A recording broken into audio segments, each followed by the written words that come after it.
Bon, chers amis, bonjour. Nous sommes très heureux de vous voir dans notre atelier sur le thème de Sommes-nous déjà dans l'espace judiciaire européen?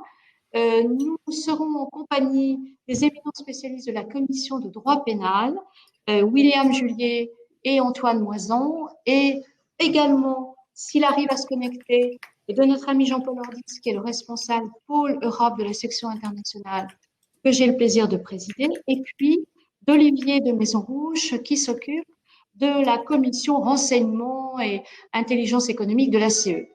Alors, d'abord, deux précisions sémantiques.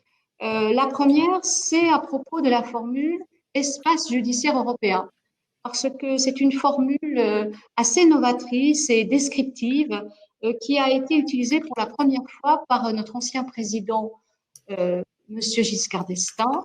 C'était en 1977, lors d'un Conseil européen à Bruxelles, et cette expression a fait florès puisque maintenant, elle est reprise quotidiennement dans notre pratique professionnelle. Deuxième précision sémantique, on a eu un peu de flottement dans l'intitulé de notre atelier. Pourquoi? Parce qu'au départ, on l'avait intitulé effectivement Sommes-nous déjà dans l'espace judiciaire européen? Parce qu'effectivement, l'espace judiciaire pénal européen, tel que nous l'avions dit dans notre première formule, est un espace qui est assez récent. Et on se demandait si on y était déjà ou pas encore, ou si on allait y être, ou s'il allait se développer. Et puis ensuite, en discutant avec les membres qui participaient à cet atelier, on s'est dit qu'il fallait quand même, avant de parler stricto sensu de l'espace judiciaire pénal, parler de l'espace judiciaire européen. Rappeler aux frères qui ne sont pas encore suffisamment familiers du droit européen, qu'est-ce que c'est que le droit européen, comment on adopte le réflexe européen. Et donc, on a décidé de confier une première partie à Jean-Paul Ordis qui va nous rappeler ça, comme il l'a déjà très bien fait dans les vendredis européens de la CE que nous avions organisés l'année dernière. Alors, effectivement, nous sommes dans l'espace judiciaire européen. C'est une ineptie de dire sommes-nous déjà dans l'espace judiciaire européen. L'adverbe n'est pas de mise. L'adverbe est de mise uniquement si on parle du pénal. Sommes-nous déjà dans l'espace pénal judiciaire européen? Oui, on commence à y être vraiment. Et notre objectif aujourd'hui, c'est de vous y intéresser et de vous expliquer comment il est né, quelle est la pratique de cet espace pénal judiciaire européen, et puis d'avoir des retours d'expérience de confrères qui sont rodés aux enquêtes européennes, au mandat d'arrêt européen et plus si affinité. Alors d'abord, première observation sur le droit pénal en général. On a le droit pénal classique simple qui va intéresser deux États et les règles du jeu, ça sera dans le code de procédure pénale de chaque État et puis dans la convention bilatérale, s'il y en a une, qui a été conclue entre ces deux États. En haut, on a le droit pénal international qui résulte de la création de juridictions ad hoc après la Deuxième Guerre mondiale. Donc, on a le tribunal de Nuremberg, le tribunal international, pour des crimes bien particuliers dans un espace de temps particulier. Ce n'est pas aujourd'hui à l'ordre du jour de nos propos. Et puis, on a ce qu'on appelle, alors j'ai trouvé cette formule intéressante, le droit pénal régional. C'est quoi le droit pénal régional? Eh bien, c'est le droit pénal qui va concerner des litiges entre des États juridiquement indépendants, deux ou trois États, dans une région spécifique du monde. Le droit pénal européen est un droit régional. Donc, voilà la distinction déjà qu'il faut avoir en tête, sachant que le droit pénal européen se définit de la façon suivante, un ensemble de normes pénales substantielles, procédurales, pénitentiaires, qui sont communes à divers États en Europe, et ce, dans le souci de mieux lutter contre la criminalité et évidemment, notamment, contre la criminalité transnationale organisée. Alors, tout ça est récent parce que c'est en 1970 qu'il y a eu les premiers travaux qui étaient relatifs à la coopération judiciaire pénale entre les États membres des communautés européennes, comme on le disait à l'époque. Et puis, c'est à partir de 1990, donc il y a très peu de temps, que tout ça s'est développé. Traité d'hiver, traité d'Amsterdam, 2 octobre 1997, qui fixe à l'Union un nouvel objectif de mise sur pied d'un espace de liberté, sécurité et justice. Les termes sont importants. Un sommet européen sous la présidence finlandaise à Tampere qui a aussi gravé dans le marbre un certain nombre de principes. Et puis le traité de Lisbonne que vous connaissez tous, le 13 décembre 2007, qui est entré en vigueur le 1er décembre 2009 et qui a mis en place toute une série de mesures extrêmement importantes. Alors, en préparant cet atelier, je suis allée me balader rue Soufflot. Pour les Parisiens, ils savent que c'est là le temple des librairies où on peut acheter des ouvrages de droit. Et j'ai interrogé des boutiques pour dire, mais est-ce que vous avez un droit pénal de l'Union européenne? Eh bien oui, ça existe. Alors, je l'ai acheté, je vous montre, je vous invite à acquérir cet ouvrage. Il faut être très courageux parce qu'il y a plus de 1000 pages et c'est très intéressant. Pourquoi c'est très intéressant? Parce que la table des matières va vous montrer à quel point toutes les matières que les pénalistes peuvent être amenés à rencontrer sont traitées. Et donc, quand vous aurez adopté le réflexe européen qui vous permet de trouver des arguments en faveur de vos clients que les autres ont oubliés ou ne connaissent pas, eh bien, vous aurez un avantage extrêmement sérieux sur les parties adverses. Alors, dans cette table des matières, vous avez les textes des traités d'Amsterdam et de Nice, du traité de Lisbonne dont j'ai parlé, tous les textes qui sont relatifs à la coopération Schengen, tous les textes sur la coopération policière qui est extrêmement importante et qui commence à être efficace, Europol, des tas de sous-textes dont je vous épargne la lecture, la coopération judiciaire classique, la reconnaissance mutuelle, les textes communs sur la reconnaissance douanière, le rapprochement des procédures pénales, et en ce qui concerne les textes sectoriels, il y a énormément de choses. Vous avez la criminalité organisée, le terrorisme, les drogues, les fraudes et corruptions, les contrefaçons, le blanchiment d'argent, je sais que c'est un sujet d'actualité pour nous avocats en ce moment, les abus de marché, la cybercriminalité, les crimes contre l'environnement, racisme et xénophobie, génocide, relations avec les pays tiers, coopération judiciaire. Alors, c'est un peu fastidieux, je vous l'accorde, mais c'est pour vous montrer à quel point c'est important d'acquérir ce réflexe quand vous avez une affaire pénale, d'aller voir ce qu'il est dit dans les textes fondateurs. J'en ai bientôt fini de vous assommer de références de textes pour vous dire la chose suivante.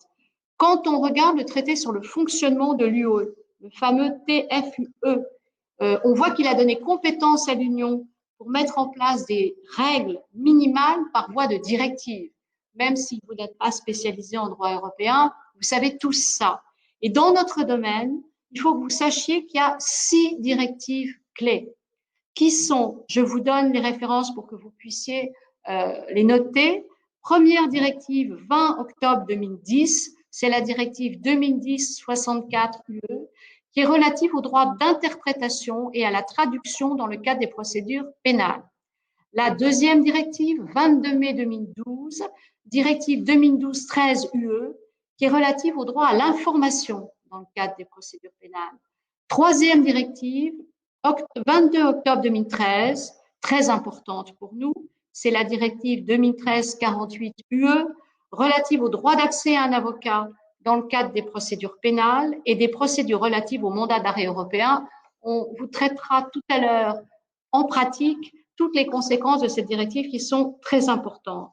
Quatrième directive, 9 mars 2016, c'est la directive 2016-343-UE qui porte renforcement de certains aspects de la présomption d'innocence et du droit d'assister à son procès dans le cadre de procédures pénales. Cinquième directive, 11 mai 2016, directive 2016-800-UE sur la mise en place des garanties procédurales en faveur des enfants qui sont soupçonnés et poursuivis. Et dernière directive, 26 octobre 2016, qui est la directive 2016-1919-UE, qui concerne l'aide juridictionnelle pour toutes les personnes qui sont suspectées ou accusées et qui font l'objet d'une mesure privative de liberté ou d'un mandat d'arrêt européen. Donc, toutes ces directives ont dans leur préambule des objectifs très ambitieux. Quand on regarde en principe ce que ça a donné dans la transposition de ces directives, C'est un peu déceptif, il faut le reconnaître. Pourquoi? Parce que certains États ont procédé à une transposition à minima et on estime qu'il y a 16 États aujourd'hui qui n'ont pas bien transposé complètement à la fois l'esprit et la lettre des directives, c'est beaucoup. Certains États ont transposé en retard ou n'ont pas transposé du tout, ce qui a entraîné, vous savez que cela existe quand c'est le cas, des procédures de sanction. La France a d'ailleurs été sanctionnée pour ne pas avoir transposé en temps utile un certain nombre de textes. Donc, rôle des directives important, mais les États peuvent mieux faire. Et lueur d'espoir tout de même, grâce aux avocats qui ont soulevé des éléments de droit pénal européen devant les juridictions, eh bien c'est grâce aux juges qui ont écouté les avocats, qui soulevaient ce genre de moyens, que la jurisprudence est d'une richesse énorme sur l'application du droit pénal européen. On a la Cour de justice et la Commission européenne des droits de l'homme qui rendent des arrêts extrêmement importants que vous pouvez aller aisément consulter sur les sites, notamment Europa, ou par thème, vous pouvez, selon ce que vous avez dans votre dossier, trouver toute la dernière jurisprudence qui a été rendue. À telle enseigne que, lisant les derniers arrêts qui peuvent être rendus, je suis tombée sur un commentaire des magistrats de la CEDH eux-mêmes à propos d'un arrêt que nos spécialistes du droit pénal doivent connaître par cœur et vous en parleront peut-être, qui est l'arrêt Olivieri et qui traite des conditions de la garde à vue et du droit ou pas d'avoir un avocat pendant toute la période de garde à vue. La jurisprudence a évolué et que nous disent les magistrats? Les magistrats nous disent être conscients des difficultés que le passage du temps et l'évolution de la jurisprudence peuvent entraîner pour les juridictions. Ça veut dire quoi? Ça veut dire qu'il faut vraiment regarder très près l'évolution de la jurisprudence parce que selon ce qu'on veut plaider, on peut invoquer un arrêt plus ou moins récent parce qu'il est plus ou moins favorable à la thèse qu'on veut développer. Donc tout ça pour vous dire que le droit pénal européen est une mine et la première fois personnellement que je l'ai invoqué dans un dossier, c'était il y a déjà de nombreuses années. Je me trouvais l'avocat d'un dirigeant qui était poursuivi dans un des dossiers de l'Office public HLM de la ville de Paris. Tous les dirigeants d'entreprises qui étaient poursuivis avaient fait l'objet de mesures de perquisition 10 ans auparavant. Leurs cheveux avaient blanchi, certains avaient disparu. Et le jour de l'audience dans la grande chambre des criers au palais de justice, l'ancien palais, nous avons tous déposé, tous les avocats des dirigeants, des conclusions in limine litis, exception de procédure, droit d'être jugé dans un délai raisonnable. Et effectivement, l'audience avait lieu plus de 10 ans après le début des enquêtes. C'est maintenant assez monnaie courante dans divers dossiers, dont un d'actualité aujourd'hui, où on a appris une mise en examen après 4 jours d'interrogatoire musclé. Je passe. Mais donc, il faut avoir ce réflexe en tant qu'avocat de le soulever. Dans l'affaire dont je vous parle, la journaliste du Monde qui fait des comptes rendus magnifiques, très bien rédigés, avait d'ailleurs écrit Assemblée de vieillards, parce que le jour de l'audience, il y avait des dirigeants d'entreprise qui arrivaient en boitant, d'autres avec une canne, certains en chaise roulante, certains qui étaient déjà sous tutelle et certains qui avaient disparu. Alors, au-delà de l'anecdote, évidemment, les magistrats nous ont écouté plaider le droit à être jugé dans un délai raisonnable. Évidemment, ils ont rejeté l'exception en renvoyant l'exception pour qu'elle soit examinée avec le fond, comme ils font toujours. Elle a été rejetée dans le jugement au fond, mais il faut marquer notre territoire. C'est ça que je voulais vous dire. Il faut que nous ayons le réflexe, parce que c'est nous, avocats, qui allons insuffler aux magistrats l'idée et l'envie de faire droit à nos arguments dans le cadre de la défense de l'intérêt de nos clients. Voilà. Alors, j'attendais notre ami Jean-Paul qui devait nous faire un résumé musclé et pertinent de ce que c'est d'avoir le réflexe européen.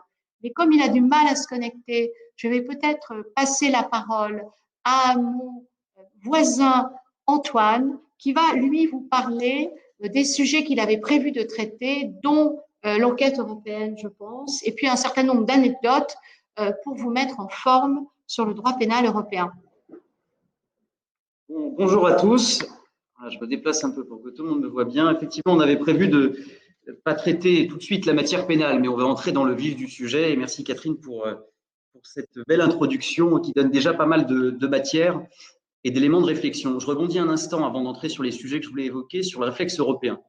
Parce que le réflexe européen, effectivement, il est fondamental et je trouve que nous-mêmes, et c'est un peu un mea culpa aussi, parce que en tant qu'avocat, je trouve qu'on a souvent tendance à éluder un peu le droit européen et à ne chercher de sources de droit européen dans nos dossiers que quand le droit positif français n'est pas forcément en notre faveur. Et ça vient un peu comme une espèce de dernière roue, dernière chance pour essayer de gagner un dossier qui, a priori, apparaît plutôt mal engagé.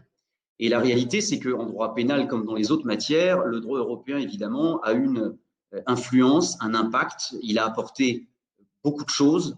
Le droit européen, dans le sens de la protection des droits de l'homme, a évidemment permis une meilleure garantie des droits de la défense, l'assistance de l'avocat, qui est effectivement un peu remise en cause aujourd'hui. Mais évidemment, on a beaucoup de décisions et beaucoup de sources de droit européen qui permettent de mieux cadrer notre droit positif français, notre procédure pénale française.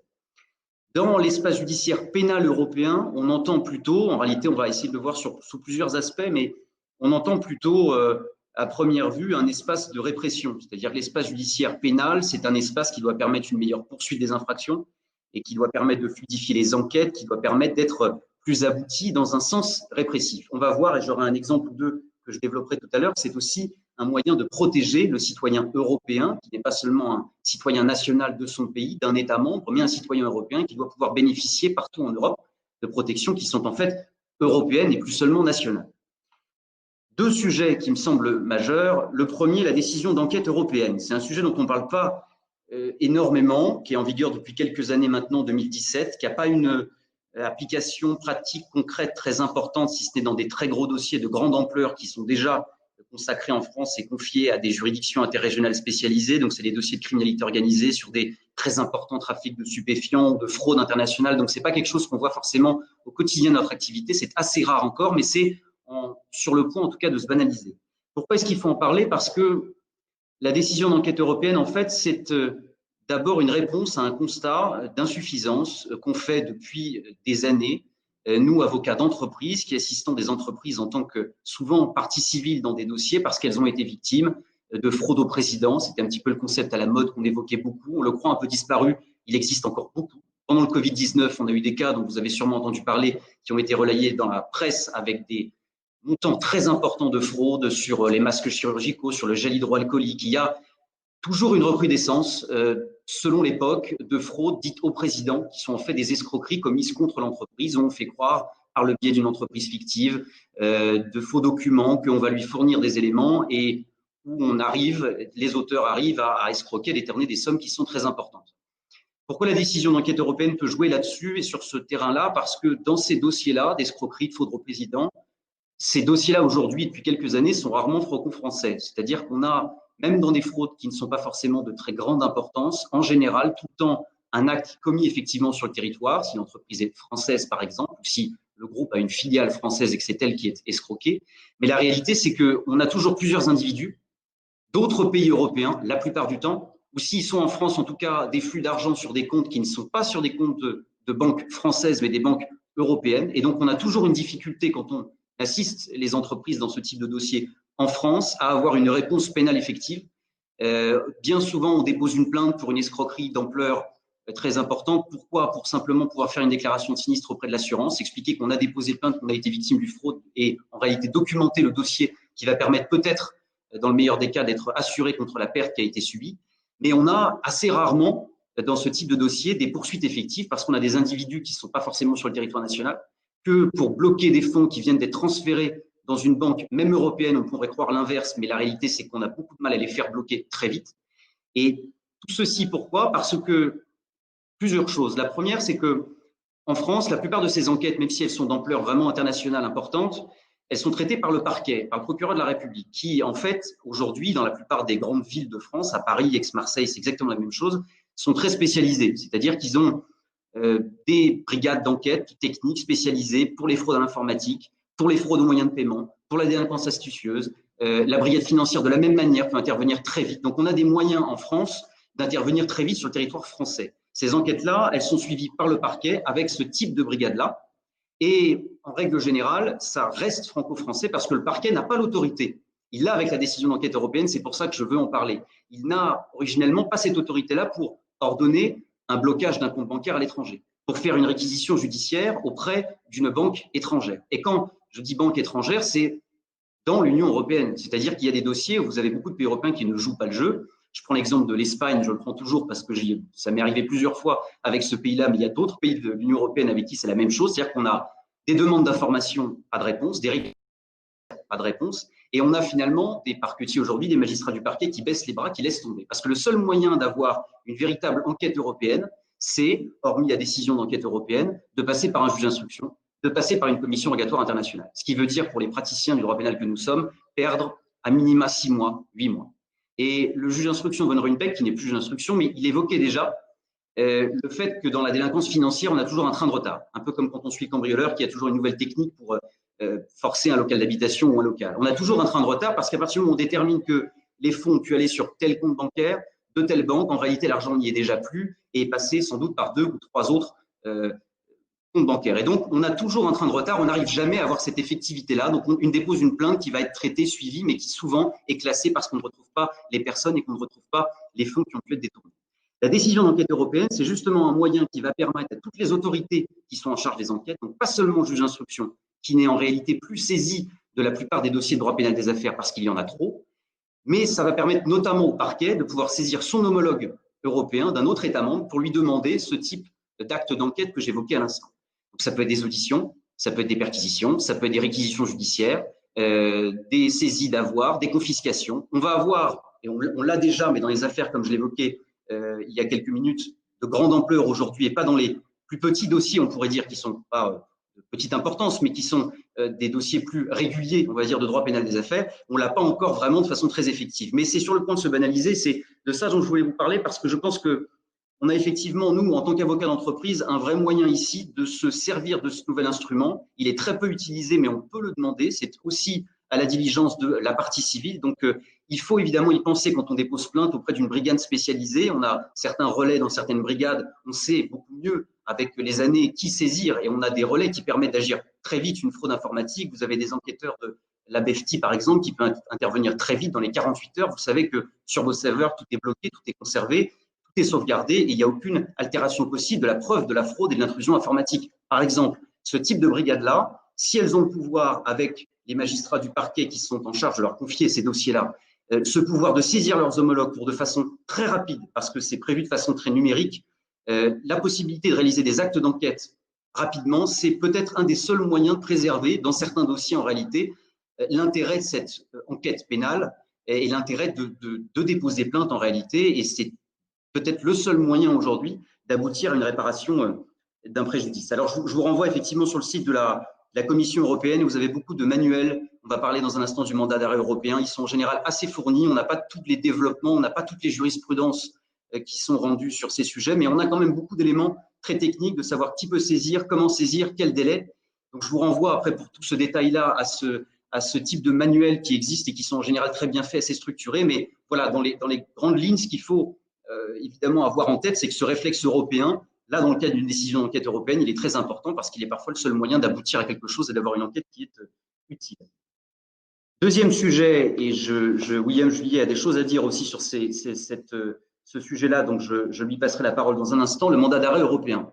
On parle de l'espace judiciaire pénal européen, effectivement, on est presque tenu, un peu obligé, j'aurais presque pu ou dû commencer par là, à évoquer le mandat d'arrêt européen parce que c'est le seul instrument qui effectivement fonctionne bien, il est très critiqué, et moi-même, j'ai mis certaines réserves sur certains sujets, la façon dont il est exécuté dans beaucoup de dossiers. Mais c'est un instrument qui, mine de rien, de façon un peu distanciée, est un instrument qui fonctionne. On a de plus en plus de mandats d'arrêt européens qui sont délivrés, de plus en plus aussi proportionnellement qui sont exécutés par rapport au nombre de demandes, ce qui prouve qu'il y a effectivement une sorte de fluidité maintenant et que ce mandat, il est quand même très bien connu. Il est très important, pourquoi? Parce que il permet d'oublier, d'éviter la procédure très contraignante de l'extradition. Parce que l'extradition vers des pays étrangers de l'Union européenne est beaucoup plus compliquée. Il y a beaucoup plus de conditions, de contraintes. Elle est aussi beaucoup plus longue, tout simplement, parce que vous avez beaucoup plus d'interlocuteurs. Et vous avez, dans l'extradition de droit commun, avec un pays tiers à l'Union européenne, en réalité, une navette entre le pouvoir politique et entre les autorités judiciaires. Donc, on a cette procédure-là plus complexe, avec des décisions de la Chambre de l'instruction, une intervention d'abord du ministère des Affaires étrangères, une intervention du ministre de la Justice, un décret d'extradition qui est rendu par le Premier ministre qui peut être attaqué devant le Conseil d'État. On a des procédures qui peuvent durer extrêmement longtemps. Dans le mandat d'arrêt européen, le choix est fait, même s'il est critiquable aussi, de ne laisser le soin d'exécuter, de recevoir, de traiter ces mandats qu'à l'autorité judiciaire.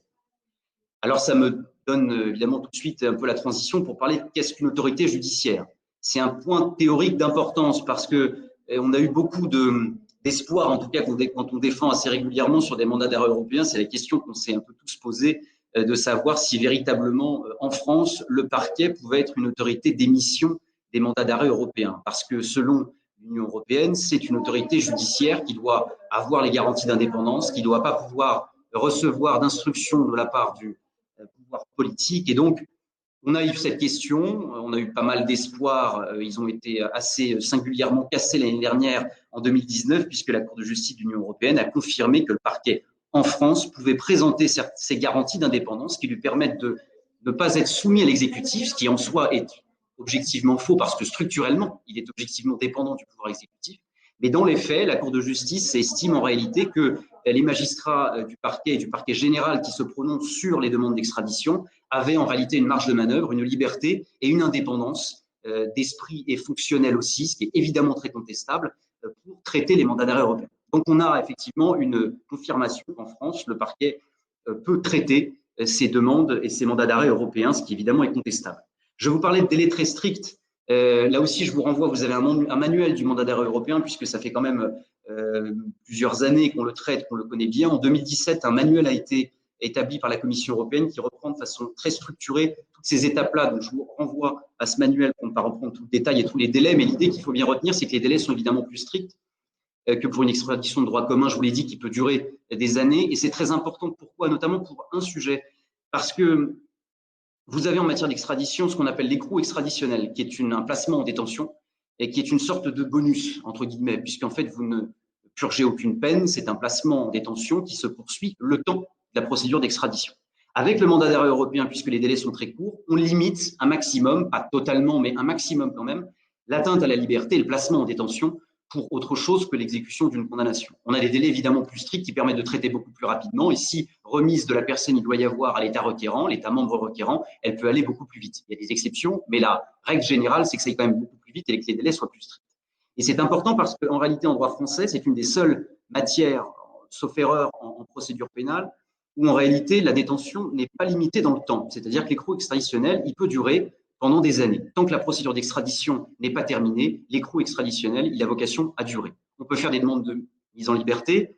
Quand on défend des clients qui sont étrangers, même s'ils ont des moyens, c'est assez compliqué d'obtenir la remise en liberté, sauf à la demander plusieurs fois et à l'usure, faire venir le dossier tellement de fois devant la chambre de l'instruction qu'on arrive à convaincre à un moment que effectivement cette personne-là va peut-être pas prendre la fuite, qu'elle peut être assignée à résidence et que voilà, pour certains dossiers, ça peut fonctionner, mais c'est vrai que très souvent, on se heurte quand même à une chambre de l'instruction qui est quand même une chambre très, très compliquée en France, qui confirme les maintient en détention le temps de l'écrou extraditionnel. Et quand on se plaint du fait que l'écrou extraditionnel n'est pas limité dans le temps, on a une réponse assez cinglante, assez facile, qui est de dire, bah oui, mais maître, quand vous contestez l'extradition à faire des recours, c'est vous qui prolongez quelque part inutilement cette détention, alors qu'on pourrait extrader la personne de façon beaucoup plus rapide s'il n'y avait pas de recours. Donc on nous reproche d'exercer en réalité les droits de la défense, et ça, selon les chambres de l'instruction devant lesquelles on plaide assez régulièrement, c'est une forme d'explication du fait qu'on maintient en détention et que l'écrou extraditionnel peut durer très longtemps. Donc là aussi, c'est pas seulement un instrument répressif, le mandat européen, ça l'est, mais c'est aussi un moyen de préserver, dans l'idéal, certains droits et le droit à la liberté aussi, et le fait qu'on n'est pas placé en détention pendant un délai qui soit justement déraisonnable, pour revenir à ce que disait Catherine il y a un instant.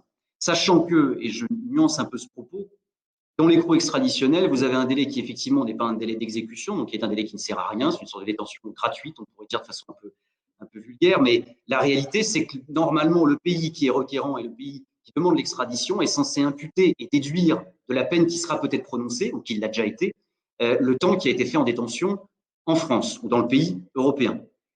On a certains pays où c'est plus facile de s'en assurer et de vérifier, comme on peut le faire en France sur une fiche pénale, qu'on a bien déduit le temps de détention qui a été fait à l'étranger, le temps de l'écrou extraditionnel. Ce n'est pas toujours le cas dans tous les pays, et on sait de façon assez claire, et la Cour européenne des droits de l'homme le dit suffisamment, que c'est pas respecté, c'est pas automatiquement imputé dans tous les pays. Donc, ces précisions-là sur les coûts extraditionnels qui me semblent importantes, on voit effectivement une distinction avec le mandat d'arrêt européen qui va quand même beaucoup plus vite. On a aussi une limitation des motifs de refus, c'est-à-dire qu'on évite, alors l'actualité vous démontre plutôt l'inverse en ce moment, mais on a une limitation des motifs de refus dans le sens où, en tant qu'État membre, on ne peut pas refuser pour les mêmes motifs une extradition qui est demandée si elle est demandée par un État membre de l'Union européenne ou si elle est demandée par un État tiers à l'Union européenne. Notamment le motif politique, normalement, il est censé avoir disparu. Et on doit estimer, c'est le principe de reconnaissance mutuelle des décisions de justice, que si un mandat d'arrêt est décerné par une autorité d'un pays de l'Union européenne, on doit considérer, nous, qu'en vertu de ce principe de reconnaissance mutuelle, qui s'applique aussi, Jean-Paul en aurait sans doute parlé, sur l'exécution des décisions de justice civile aussi en Europe, on doit estimer qu'en réalité, on exécute ce mandat et qu'on n'a pas cette petite marge de manœuvre qu'on peut avoir, pas toujours utilisée, insuffisamment à mon avis, mais qui peut être utilisée quand même dans l'extradition de droit commun. Dans le mandat d'arrêt européen, c'est beaucoup plus compliqué. Vous avez des exemples dans l'actualité qui vous démontrent quand même l'inverse, avec des extraditions qui sont refusées notamment en Pologne, au motif que le système judiciaire, dans ses évolutions, n'est pas suffisamment protecteur des droits de la défense. Et on a donc on peut avoir ce sujet des droits de l'homme, ce sujet humanitaire ou politique qui revient un petit peu sur le devant de la scène dans le mandat d'arrêt européen, mais c'est quand même beaucoup plus limité que dans l'extradition de droit commun. Un sujet dont je voulais vous parler aussi, on a vu, et je laisserai la parole à William Julier qui va avoir des choses, je pense, à compléter sur ce sujet. On est tous praticiens et à la CE, on est entre avocats, donc c'est important aussi de donner des éléments techniques, juridiques qu'on peut soulever si vous êtes amené à travailler sur un dossier d'extradition, au moins avoir quelques réflexes. Et là, c'est un pur réflexe européen, donc on s'intègre parfaitement dans ce que vient de dire Catherine. Vous avez souvent le cas de figure suivant qui se pose. Un État qui est extérieur à l'Union européenne demande l'extradition d'un individu qui est citoyen européen, qui se trouve dans l'Union européenne, mais qui se trouve donc dans un État membre de l'Union européenne, mais pas dans l'État dont il est le ressortissant. Par exemple, la Russie demande l'extradition d'un Italien qui se trouve en France. La France va suivre la procédure d'extradition de droit commun, en plus d'appliquer, parce que la Russie est membre aussi, est liée à cette convention, la Convention européenne d'extradition, un autre texte, toujours évidemment vérifier bien le texte applicable, parce qu'en matière d'extradition, il y en a un certain nombre, des bilatérales, des multilatérales, il faut toujours vérifier évidemment quel est le texte applicable. Dans un cas de figure comme ça, ce qui est certain, c'est que la France va vérifier la validité et le bien fondé de la demande d'extradition qui est faite par la Russie. Elle doit aussi vérifier, et c'est ce que dit la Cour de justice de l'Union européenne dans un arrêt du 6 septembre 2016, je pourrais donner les références pour ceux que ça intéresse, et c'est un sujet crucial dont, à mon avis, on ne se sert pas assez. Là aussi, c'est un réflexe européen qu'il faut avoir, à mon avis, à l'esprit. On est censé, parce qu'on est en Europe, accorder une protection aux citoyens européens, même s'ils ne se trouvent pas chez lui dans le pays dont il est le ressortissant. C'est tout le but et le raisonnement est très intéressant. Je vous invite vraiment à lire l'arrêt parce que la Cour de justice de l'Union européenne explique qu'en réalité, si on est citoyen européen et qu'on se trouve dans un autre pays de l'Union européenne, on ne doit pas, parce qu'on s'est librement déplacé, qu'on a librement circulé, ce qui est un des principes fondateurs au sein de l'Europe, on ne doit pas perdre la protection qu'on aurait pu avoir dans son propre pays. Et la protection qu'on a dans son propre pays, en règle générale, dans la plupart des pays, c'est un refus d'extradition, puisque c'est ce que fait la France, ce que fait la Roumanie, ce que font d'autres pays d'Europe. On n'extrade pas nos propres ressortissants. Et donc, on a ce raisonnement juridique-là de la CJUE qui est très intéressant et qui consiste à dire, si on est en France et qu'un Italien est écroué en France et que son extradition est demandée par un État tiers, prenons l'exemple de la Russie, la France doit absolument s'assurer que l'Italie, en premier lieu, c'est cette notion-là qui est importante, en premier lieu, l'Italie ne veut pas récupérer elle-même son ressortissant. Et récupérer elle-même, juridiquement, ça se traduit par un mandat d'arrêt européen. Donc, alors qu'il est un instrument répressif qui permet effectivement de poursuivre plus facilement, d'exécuter les peines plus facilement, il est aussi un instrument de protection de mandat d'arrêt européen. Alors, on a une personne qui va quand même être poursuivie ou condamnée, qui va aller en détention. Donc, ça reste un instrument répressif, qu'on soit très clair. Mais c'est un instrument de protection aussi parce qu'on estime que la France doit proposer d'abord à l'autre pays État membre, si ce pays-là ne souhaite pas en premier lieu, c'est une priorité que ce pays-là, d'émettre un mandat d'arrêt européen pour se voir remettre la personne qui est poursuivie et qui fait l'objet de la demande d'extradition. Et ça, c'est un sujet très important. Je finis juste là-dessus. Je vois que Jean-Paul Ordiès nous a rejoint. Il va pouvoir compléter. Je finis simplement là-dessus parce que c'est un réflexe effectivement européen qui s'inscrit parfaitement dans l'atelier qu'on développe et qui est assez utile, que les chambres de l'instruction, même quand on l'évoque, ne traitent pas suffisamment. Pourquoi? Je finis très vite là-dessus. Les chambres de l'instruction, très souvent, estiment qu'elles doivent valider l'extradition, sa validité sont bien fondées, et c'est dans un dernier temps qu'après avoir décidé et validé l'extradition, elles disent attention, on subordonne l'extradition finale au consentement des autorités de tel ou tel pays. Donc le pays dont la personne est ressortissant, c'est le même exemple que j'évoque depuis quelques minutes. Mais cette précision-là, en réalité, est contraire à ce que prévoit la CJUE. Parce que la CJUE, en tout cas moi je le lis comme ça, donne une priorité, c'est-à-dire que l'État français, comme les autres États membres, devrait, avant de se poser la question de la validité du bien fondé de l'extradition, solliciter d'abord l'avis de l'État membre de l'Union européenne et de savoir s'il souhaite lui-même se voir remettre la personne pour poursuivre ou exécuter le mandat d'arrêt. Sur cet élément technique-là, qui j'espère vous donne, il y en a beaucoup d'autres, des réflexes en matière d'extradition et de mandat d'arrêt européen. Je laisse la parole peut-être à Catherine qui va réorganiser au vu de l'arrivée de nos deux intervenants. Jean-Paul et Olivier, parce que nous étions en manque. J'avais annoncé avec enthousiasme votre intervention et vos compétences. Donc, vous allez pouvoir donner le meilleur de vous-même désormais. Pour vous résumer très rapidement, j'ai présenté la sémantique du terme espace judiciaire européen et aussi de notre titre.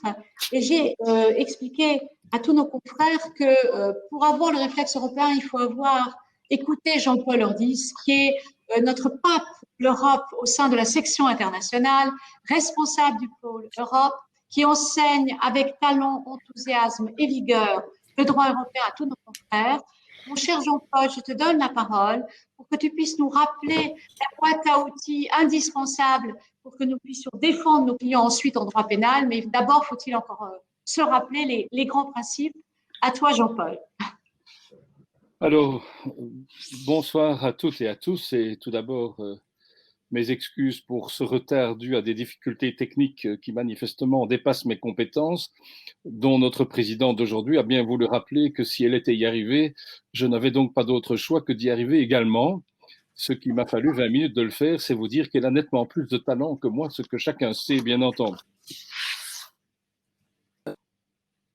Je vais essayer en quelques minutes, pour ne pas trop désarticuler l'exposé de cet après-midi de mes excellents confrères pénalistes, je vais essayer de rappeler 2-3 principes fondamentaux dans la mesure où nous nous adressons d'abord à des avocats et je l'espère peut-être à quelques magistrats, dès lors que la question qui vous est posée cet après-midi, à savoir sommes-nous déjà dans un espace judiciaire européen, est en fait une question qui illustre, à mon avis, très clairement la problématique dans laquelle se trouvent les avocats. Il se pose encore une question qu'il n'y a probablement pas le plus lieu de se poser depuis 1957. En effet, depuis que les États membres ont décidé de mener ensemble l'aventure que constitue tout d'abord le marché commun, ensuite l'achèvement du marché unique devenu marché intérieur et maintenant de l'Union européenne, nous sommes évidemment dans un espace judiciaire européen et on en veut pour preuve que la Cour de justice a reçu des États membres le monopole exclusif d'interprétation du droit de l'Union, lequel droit de l'Union irrigue aujourd'hui à peu près toutes les matières, en ce compris le droit pénal, en ce compris le droit de la famille, en ce compris le droit social, le droit fiscal, l'environnement et ainsi de suite. Et donc, cette réalité-là, les avocats y sont confrontés tous les jours. Malheureusement, dans bien des pays d'Europe, et c'est le cas de votre beau pays, comme celui de la Belgique, comme celui d'autres pays, la pratique des avocats se dirige malheureusement trop peu vers cette pratique du droit judiciaire européen et par voie de conséquence du droit matériel européen. Alors que c'est dans le petit PowerPoint que je vous ai proposé, et j'imagine, Catherine, qu'il est quelque part à disposition ou qu'il le sera ou qu'il apparaîtra quelque part, peu importe. En tout cas, je vous résume cela dans ce petit texte. Il appartient à chaque avocat, dès le moment où il est sollicité par un client, de déterminer le périmètre des normes applicables à chaque dossier, en gardant à l'esprit que le droit de l'Union européenne, dans bien des cas, va s'appliquer même aux situations strictement internes. Vous avez un grand nombre de dossiers franco-français où le demandeur, le défendeur, l'autorité de contrôle, l'autorité de poursuivante, peu importe, tout cela est bien français à l'intérieur de France, et pourtant la solution se trouve en droit social européen, en droit fiscal européen, en droit pénal européen. Donc, premier écueil à éviter, pensons à l'application du droit de l'Union européenne dès le moment où vous êtes sollicité par un client, même, et c'est pas péjoratif dans mon esprit, dans les plus petits dossiers qui conduisent à des arrêts de principe de la Cour de justice. Premier point. Deuxième point, tout aussi important pour l'avocat, il lui appartient de respecter la hiérarchie des normes. Et cette hiérarchie des normes est dans la présentation PowerPoint sous forme de pyramide, avec au sommet de la pyramide, et ça surprend beaucoup mes amis publicistes, les arrêts de la Cour de justice. Ensuite viennent les traités TUE, TFUE et la charte, puis viennent les principes généraux, le droit international conventionnel, ensuite le droit dérivé, et tout en bas de la pyramide, le droit national, en ce compris les constitutions. Ce prisme, cette pyramide, devrait, dans un monde idéal, être sur la table de tous les avocats, parce que sans le respect de cette hiérarchie des normes, sans l'utilisation de cette pyramide, vous risquez de passer à côté de la solution.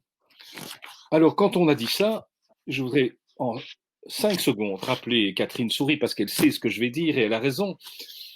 Les avocats engagent leur responsabilité professionnelle en ne le faisant pas.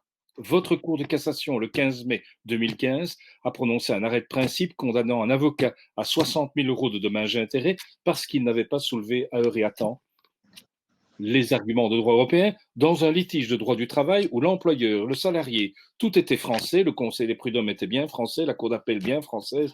C'est votre première chambre civile de la Cour de cassation qui a sanctionné justement cet avocat pour avoir fait perdre une chance sérieuse de succès à son client.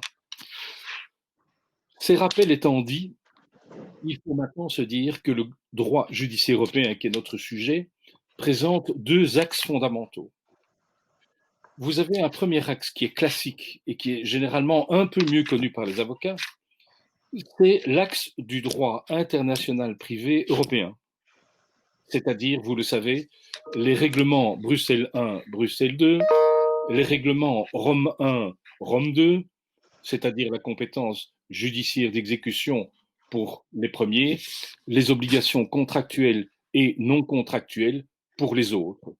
Il était donc tout à fait naturel que le droit international privé s'invite à l'intérieur du droit matériel européen, d'abord parce que les traités, l'ancien article 222, en faisaient l'obligation pour les États membres d'adopter des règles uniformes en matière de conflit de loi et de règles de rattachement.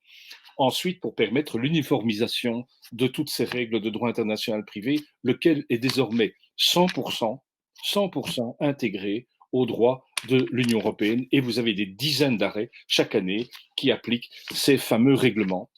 Vous trouverez dans le PowerPoint une liste non exhaustive du nombre incalculable de règlements et de directives qui constituent ce que l'on peut appeler le contenu harmonisé du droit judiciaire européen en matière d'obligations alimentaires, en matière parentale, en matière de divorce, en matière d'obtention des preuves, en matière commerciale, en matière de médiation, que sais-je encore. Ces textes sont innombrables, interprétés au quotidien par la Cour de justice et devraient constituer pour l'avocat contentieux le bréviaire quotidien de ses actions. Je ne dois pas vous dire que nous sommes malheureusement extrêmement loin de cette situation. Même si de temps en temps, on fait bien l'application. Quand je dis bien, c'est parce que j'ai envie d'être gentil avec tout le monde. Mais quand on applique la Convention de Rome ou la Convention de Bruxelles, on y fait référence, mais on revient très rapidement, j'allais dire sur ses pieds, c'est-à-dire sur des critères, notamment de rattachement, bien propres au droit national. Alors que la Cour a dit exactement le contraire. J'en veux pour preuve un seul exemple que nous connaissons bien à la section internationale de l'ACE, parce que notre excellent confrère Philippe Bédard nous a fait un long commentaire de cet arrêt Granalaro sur tout simplement la question qui consiste à déterminer si oui ou non nous sommes dans une responsabilité contractuelle ou extra-contractuelle, vous voyez, c'est du droit civil, on ne peut plus basique, lorsque l'on se situe à la fin de relations contractuelles non écrites de longue durée. Cette rupture de contrat, est-ce que c'est du droit contractuel, avec la responsabilité qui va avec, ou c'est de l'extra-contractuel? Eh bien, la Cour de justice se prononce sur ces questions. C'est bien pour vous montrer que lorsqu'on applique correctement Rome I et Rome II, on arrive à entrer, à influer, à impacter, à irriguer même le droit traditionnel des contrats au sens classique du droit national. Alors, je m'en voudrais de ne pas vous dire un mot, et je ne serai pas plus long que ça, chère Catherine, donc je fais aussi vite que faire se peut. Je voudrais quand même vous dire un mot pour les praticiens qui nous écoutent de l'importance fondamentale de la procédure préjudicielle, qui est un autre volet du droit judiciaire européen. Dans toutes les procédures, que ce soit en France, en Belgique, en Allemagne, au fin fond de l'Estonie ou de la Lettonie, un avocat peut solliciter du juge du fond qui en a la faculté ou d'une juridiction de dernier ressort qui en a l'obligation, sous quelques nuances sur lesquelles on pourra revenir éventuellement dans le débat, un avocat peut solliciter du juge saisi le renvoi préjudiciel de son affaire à la Cour de justice, pour autant qu'il prend soin, de bien libeller la question, on y reviendra le cas échéant, et ensuite veiller à ce qu'on sollicite de la Cour une interprétation uniforme, conforme du droit de l'Union européenne applicable aux litiges dont le juge est saisi. Les arrêts préjudiciels importants ont un effet erga omnes, s'impose à toutes les juridictions de l'Union, que ce soit le juge de renvoi, le cas échéant français, ou le juge au fin fond de l'Estonie. Ces arrêts s'imposent de façon erga omnes à tous, et même avec un effet rétroactif, puisque la Cour dit le droit comme il aurait toujours dû être interprété. Erga omnes, rétroactif. Quand on sait que la Cour de justice se prononce dans un délai de 15,6 mois, je crois qu'il faut évacuer le cliché que j'entends toutes les semaines lorsqu'on me dit c'est trop long, c'est trop loin, c'est trop cher. Ça n'est pas trop loin, je vous laisse apprécier où se situe la ville de Luxembourg par rapport à votre cabinet. Pensez au fait que toute la procédure est gratuite. Il n'y a absolument ni droit de greffe, ni droit de timbre, ni quoi que ce soit. C'est totalement gratuit. La Cour statue, on l'oublie, en langue française dans toutes les affaires, quelle que soit la langue écrite de la procédure. Avantage considérable pour les avocats francophones, je dis bien francophones, donc français, belges, luxembourgeois et autres, dont nous ne tirons pas assez le parti. C'est un avantage considérable. Et je terminerai enfin en vous disant que dans 95% des cas, ce dont personne ne vous parle jamais, dans 95% des cas, ces affaires préjudicielles amènent la paix judiciaire à l'échelle de 28 pays. Dans tous les domaines que je viens de vous citer, c'est vous dire l'importance de ces matières, la nécessité de s'y pencher et de grâce de les utiliser. Et je ne peux qu'espérer, moi qui viens de dépasser ma 40e année de barreau, que les jeunes générations vont, oserais-je dire, enfin s'accaparer de ces matières, appréhender le droit de l'Union et l'appliquer dans leur vie quotidienne. Voilà. Merci de votre attention. Je suis évidemment tout à votre disposition pour les questions que vous pourriez avoir. Et merci beaucoup, Jean-Paul. Ouais. Tu as été court, concis, clair, formidable. J'ajoute une petite touche, c'est qu'on va refaire l'année prochaine toute une série d'ateliers comme on l'avait fait avec la section internationale grâce à ton intervention l'année dernière. Et on apprend justement aux avocats à rédiger le dispositif de leur conclusion quand ils veulent invoquer un moyen de droit tiré du droit européen. Comment susciter qu'un magistrat pose une question préjudicielle, plein de trucs techniques extrêmement importants pour notre pratique professionnelle. Alors maintenant, nous allons passer à William, qui va nous donner un certain nombre d'observations et de cas pratiques qu'il a pu rencontrer récemment dans le droit pénal européen. À toi, William. Merci, Catherine. Petite synthèse peut-être pour suivre une douce transition après ce que Jean-Paul, tu viens de nous expliquer, et pour revenir à ce que Antoine Moisan, mon coprésident pénaliste, vous a déroulé concernant le mandat d'arrêt européen notamment. Je pense pas très intéressant pour ceux qui nous regardent de rentrer dans un déroulé précis de voilà comment fonctionne le mandat d'arrêt européen. Antoine nous en a déjà dit un certain bout. Ça me paraît plus intéressant de recadrer peut-être la réflexion sur le mandat d'arrêt européen dans le titre plus général de notre atelier, qui est celui de l'espace judiciaire européen, là pour le coup de l'espace pénal européen, et de voir à partir de cas de mandats d'arrêt européens ou en relation avec des mandats d'arrêt européens, parce qu'il y a d'autres questions qui se greffent sur la question des mandats d'arrêt européens et qui ont trait à la problématique de l'espace judiciaire pénal européen. Nous avons, lors d'un précédent échange avec Jean-Paul, discuter de cet arrêt que je trouve scélérat. C'est un des seuls, hein, de la CJUE, qui est venu vous dire que le parquet français était indépendant et qu'il n'y avait pas de raison de mettre voilà, un veto négatif sur les mandats d'arrêt européens qui avaient pu être délivrés. Il y a plusieurs pays qui ont été concernés par des questions préjudicielles. Et puis pour la France, la CJUE a dit qu'a priori les choses allaient bien. J'ai beaucoup, pour un témoignage en qualité d'expert devant une juridiction anglaise, travaillé sur la question de l'indépendance du parquet. Et mes conclusions sont différentes de celles de la CJUE. Peut-être... Et l'arrêt n'est peut-être pas si scélérat que ça. Je sais, Jean-Paul, déjà ce que tu en diras si tu dois me répondre, que la question a été mal posée. Et c'est vrai que j'ai pas eu accès à la façon avec laquelle l'avocat avait posé la question préjudicielle, mais s'il avait bien regardé la façon avec laquelle s'est mis en place le système, alors que l'on arrêtait les instructions nominatives dans les dossiers du garde des Sceaux vers le parquet général, de remettre exactement au moment où on enlève ça, une brouette, si vous me permettez l'expression, remontant du parquet général, du procureur général vers le garde des Sceaux pour, dans un souci soi-disant de politique pénale, lui donner copie d'un certain nombre de procès-verbaux, de rapports d'enquête dans les dossiers d'y signaler. On voit aujourd'hui que ça pose problème. Il y a quand même beaucoup de bruit autour eh bien, de notre nouveau garde des Sceaux et des positions qui ont été prises par le procureur général près de la Cour de cassation qui a indiqué qu'il ne ferait plus rien remonter vers le garde des Sceaux. Ça nous démontre à quel point le parquet est indépendant. Ils sont obligés de faire des déclarations pour dire qu'ils ne feront plus rien remonter. Donc avant que ce soit fait, je pense qu'il n'y avait pas d'indépendance parce que sinon on n'en serait pas là aujourd'hui. Bon, ceci étant dit, il y a voilà, un certain nombre de sujets qui se posent, et Jean-Paul a raison de dire que ce qu'on peut peut-être essayer de vous faire passer aujourd'hui, c'est l'absolue nécessité, dès que vous serez saisi d'un sujet de droit pénal avec une dimension transfrontalière, que ce soit mandat d'arrêt européen, ou Antoine en a parlé, décision européenne d'enquête, ou vous pourrez avoir d'autres sujets, dès que vous avez une occurrence, d'ailleurs pas forcément transfrontalière, même en droit pénal national, il faut avoir le réflexe d'aller chercher aussi dans les texte européen, ce qui va pouvoir vous aider. A fortiori, si évidemment en plus vous avez une problématique transfrontalière, il est absolument impératif que vous alliez voir dans cette boîte à outils des textes européens, ce qui peut vous être utile.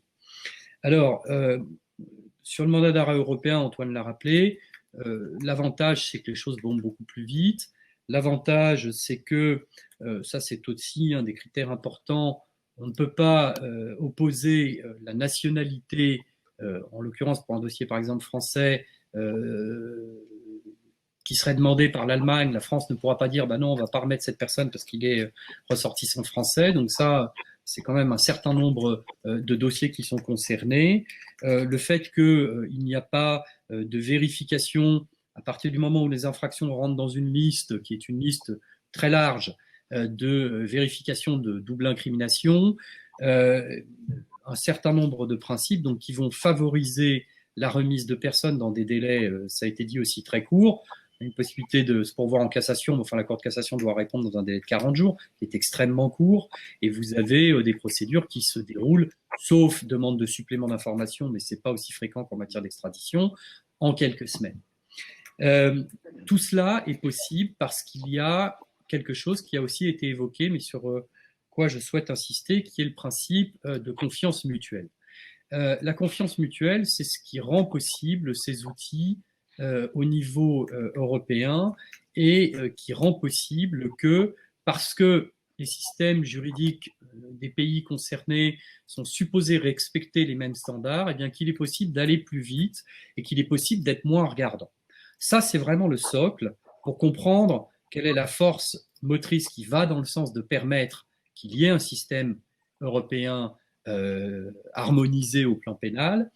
Et peut-être, voilà, pour provoquer la réflexion, je viens de vous donner les quelques éléments qui fonctionnaient et qui étaient arrimés sur le principe de confiance mutuelle, mais il peut être intéressant aussi de regarder, si on répond oui à cette question, qu'il y a un principe harmonisé déjà en place, de voir qu'il y a encore beaucoup à faire et qu'il y a encore beaucoup à faire en l'état de texte qui devrait nous permettre, et c'est à nous, avocats, d'être inventifs, d'être actifs pour faire avancer, non pas le droit, parce que le droit existe, et nous avons, Jean-Paul le disait, tout ce qu'il nous faut dans la charte fondamentale, dans le traité de l'Union, dans la CEDH, parce que la Convention européenne des droits de l'homme est un texte aussi auquel on peut se référer, puis d'ailleurs auquel on se référait avant qu'il y ait la charte des droits fondamentaux. Aujourd'hui, il y a moins besoin d'aller chercher dans la CEDH parce qu'on a la charte des droits fondamentaux, mais on a les outils pour faire avancer le droit, pour défendre nos clients,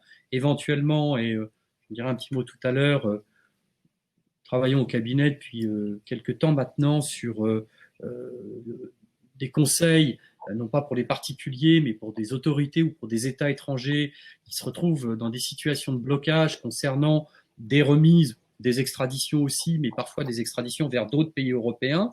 Vous pouvez avoir des dossiers où les Américains, par exemple, vont vouloir se voir remettre un ressortissant arrêté en France, mais qui est de nationalité allemande. Et vous avez un certain nombre d'États, il ne faut pas croire qu'il n'y a que les particuliers qui se retrouvent des fois dans des difficultés juridiques, il y a des États qui se retrouvent dans des situations où ils n'arrivent pas à activer une procédure judiciaire, où ils n'arrivent pas à activer une remise, où ils souhaitent contester une non-remise. Et il y a là aussi une réflexion et un marché assez porteur pour ceux qui s'y intéressent. Il y a la nécessité dans toutes ces situations, d'aller chercher dans cette boîte à outils pour voir comment on peut faire avancer les choses.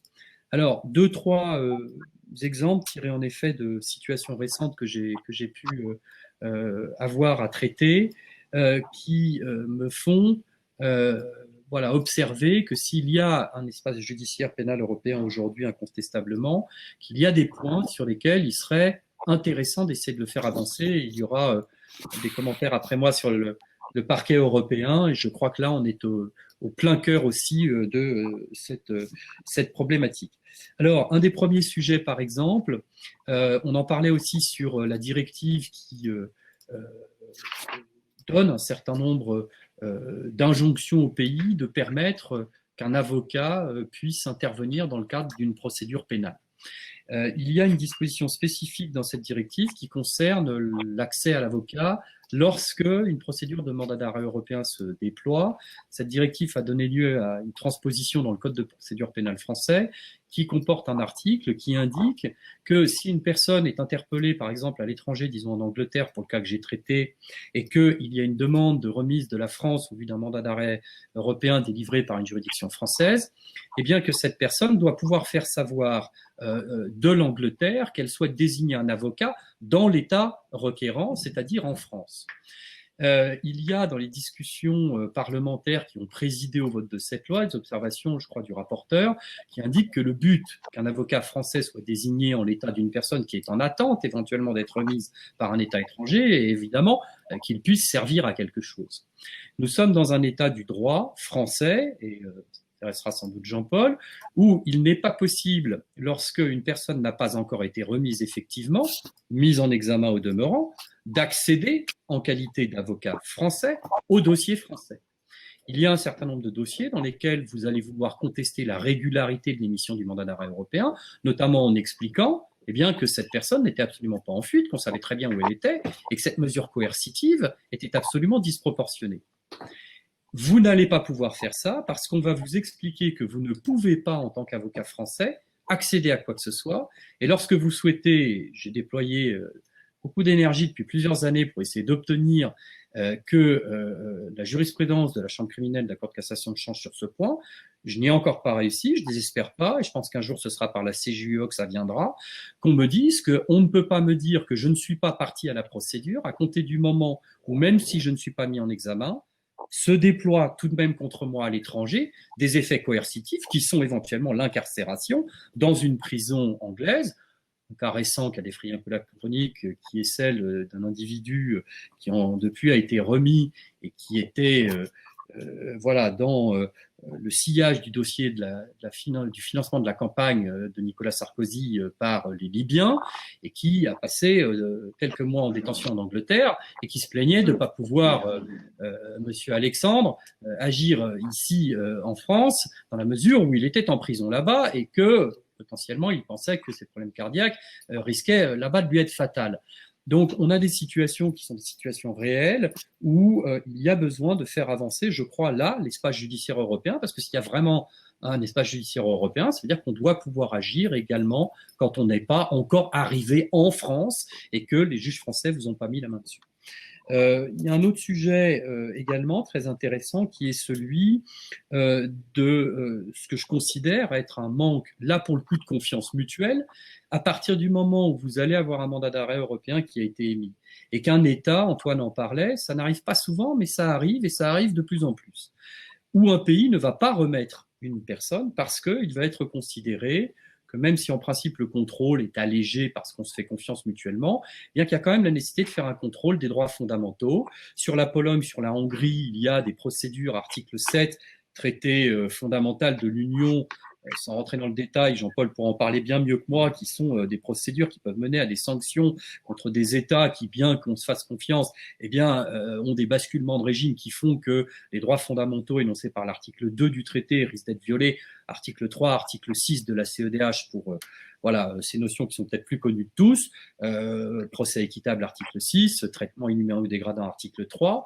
et bien sur la Hongrie et sur la Pologne, on a des refus de remise MAE, on en a eu en Irlande, on en a eu en Angleterre, on en a eu en France récemment, parce qu'on considère que les régimes politiques là-bas ont mis en place un certain nombre de réformes qui ne garantissent plus le standard minimum des droits fondamentaux. Et bien si vous avez, moi j'ai le cas récent pour un Hongrois, j'ai le cas récent pour un Roumain pour une autre raison, eh bien j'ai un refus de remise, donc j'ai gagné en France, mais j'ai une situation où cette personne-là reste avec un mandat d'arrêt européen qui est encore présent dans le système d'information Schengen. C'est-à-dire qu'il comporte encore dans le système de police européen une notice d'arrestation qui équivaut, pour le terme plus connu, notice rouge Interpol, mais c'est l'équivalent au sein de l'espace Schengen qui est quand même lié à l'Union européenne, même si ce n'est pas exactement la même chose.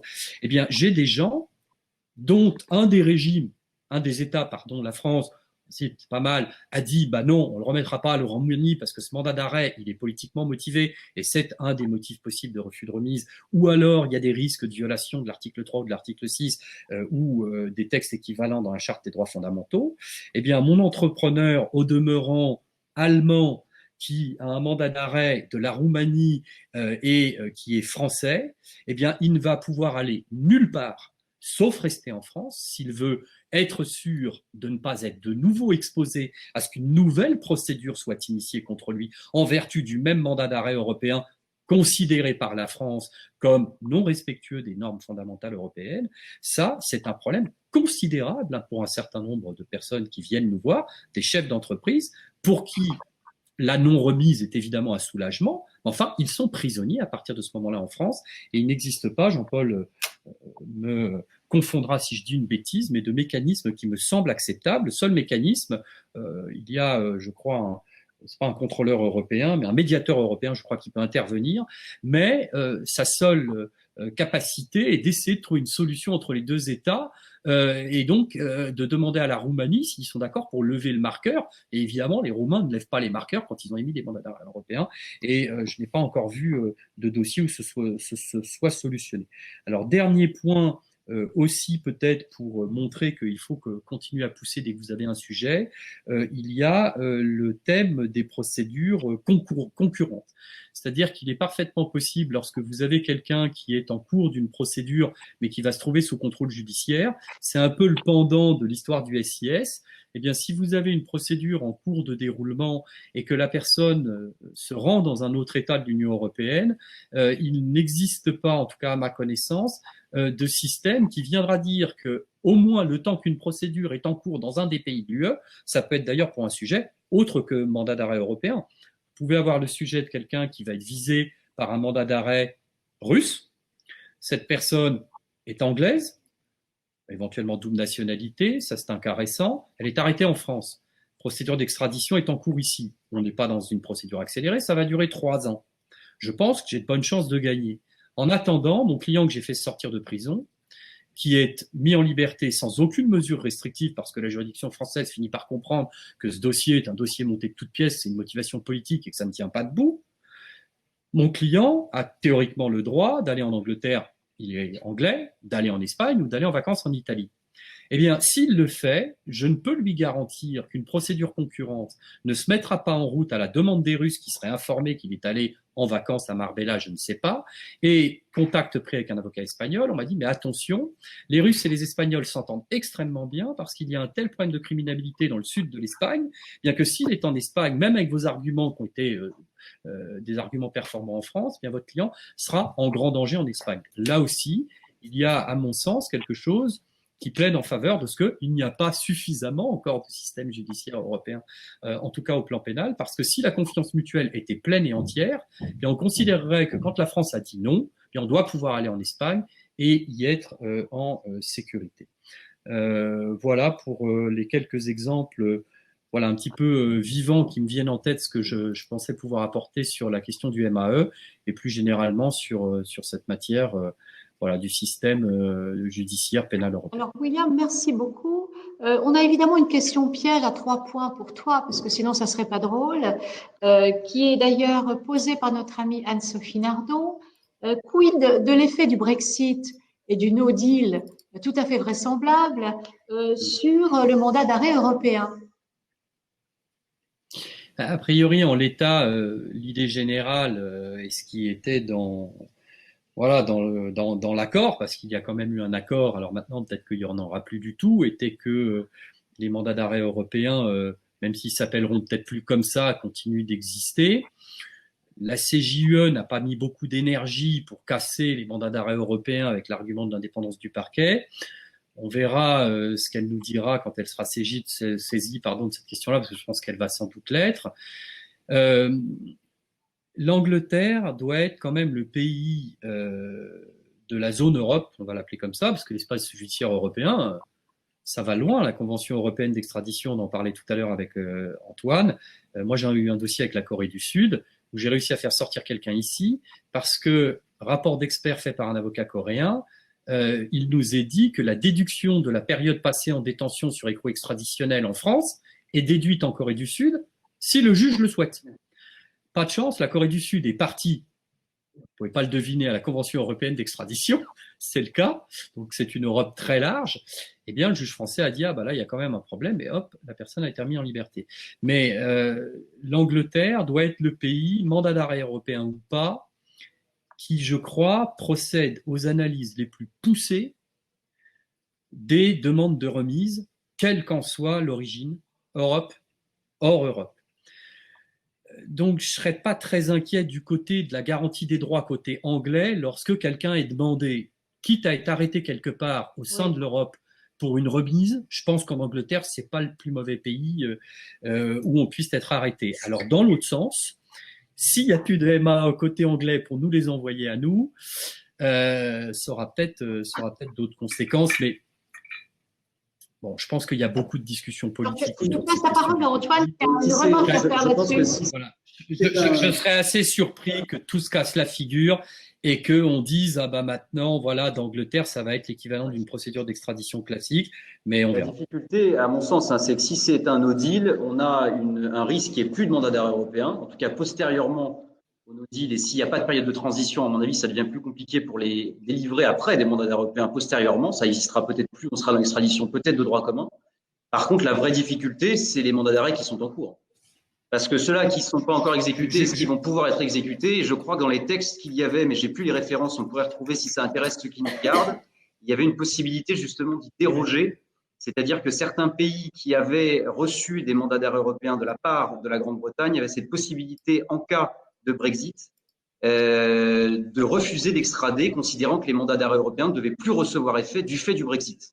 Mais c'est encore un peu prospectif et c'est pas, mais je me souviens que j'avais lu ça avec une mise en échec vraiment du mandat d'arrêt européen. Est-ce que c'est vraiment ce qui sera décidé à suivre? Absolument. Étant précisé que si c'est ça qui se passe, tu as tout à fait raison, Antoine. Il y aura, à mon sens, à mon avis, on ne va pas rebasculer dans l'extradition classique parce qu'on va retomber dans le régime qui existait avant le MAE.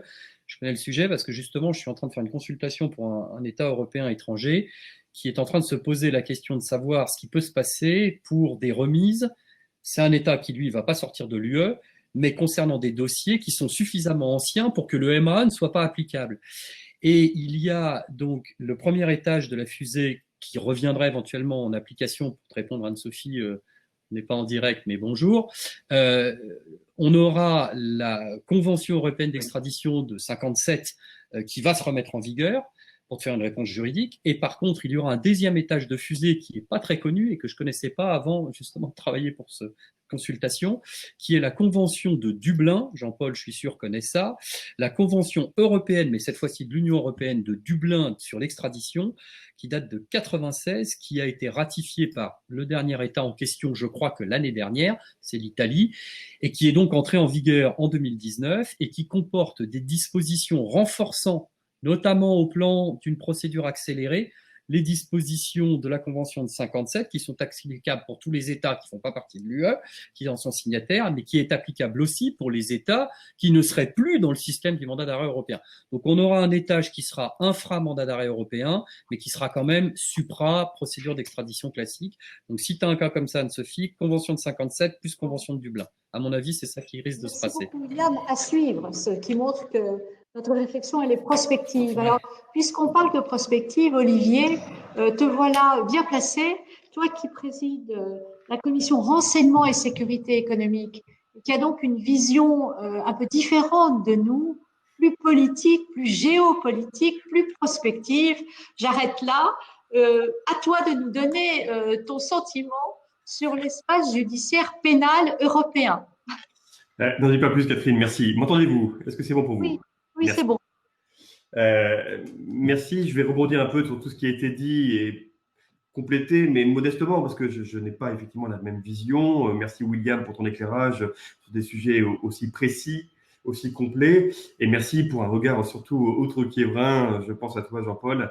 C'était très intéressant, et modestement, je vais apporter ma pierre à l'édifice, compléter vos propos. Moi, longtemps, il m'est apparu que le pénal était inexistant sur le droit européen. J'ai eu tort. Voyez-vous, vous m'avez appris beaucoup de choses, vous m'avez enseigné beaucoup de choses, et j'ai découvert beaucoup de choses.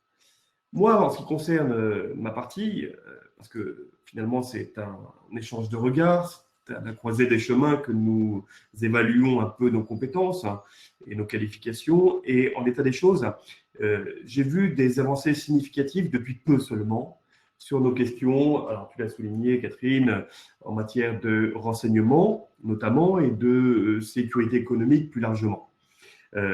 Pour aborder uniquement cette question du renseignement, d'abord il faut souligner que la France est depuis fort longtemps un pays qui pratique ce sujet, cette matière, n'en déplaise à certains parce que je sais que ça peut souvent déplaire, mais loin des barbouzeries auxquelles nous sommes parfois habitués, nous avons un ensemble du renseignement qui est assez complet. Et en la matière, nous échangeons surtout avec des pays outre-Atlantique, et pas seulement les États-Unis, mais quand je pense outre-Atlantique, finalement, c'est l'ensemble de la communauté du renseignement anglo-saxonne.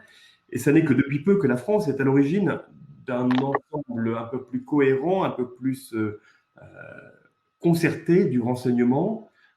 Et ça, on le doit au dernier Conseil national du renseignement et de la lutte antiterrorisme, à savoir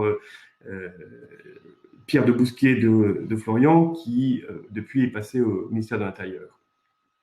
Ça, c'est une première approche, un premier sujet. Mais sans aller sur ce terrain-là seulement, pour rester dans le champ pénal que William a largement embrassé dans son propos, moi, ce que je vois sur le plan institutionnel seulement, je ne parlerai pas de procédure, c'est que depuis peu seulement, et même, j'allais dire depuis peu, mais c'est même la prospective, comme tu viens de le dire, Catherine, c'est qu'en octobre 2020, c'est-à-dire le mois prochain, d'ici quelques 15 jours à peu près, va s'installer pour la première fois au niveau européen un parquet européen.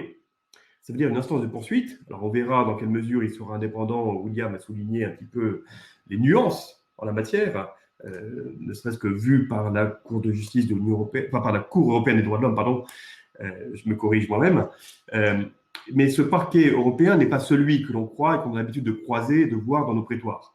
C'est un autre parquet européen qui va être institué sous le fondement de l'article 86 du traité de fonctionnement de l'Union européenne, à savoir en matière budgétaire essentiellement.